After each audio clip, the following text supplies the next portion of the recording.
ঠাকুরের কথা বাণী আমরা অনেক শুনেছি, কিন্তু প্রতিদিনের জীবনচক্রের কথাগুলো আজও মানুষকে ভীষণভাবে অনুপ্রাণিত করে।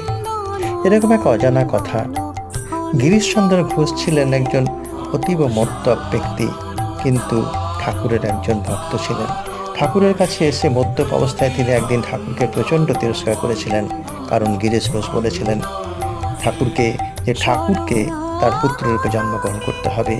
সে অবস্থায় ঠাকুর বলেছিলেন যে, আমি কেন তোমার পুত্ররূপে জন্মগ্রহণ করব। এই কথাতেই তিনি প্রচণ্ড গালাগালি করেছিলেন ঠাকুরকে। ঠাকুর সেই স্থান সেই সময় পরিত্যাগ করেছিলেন।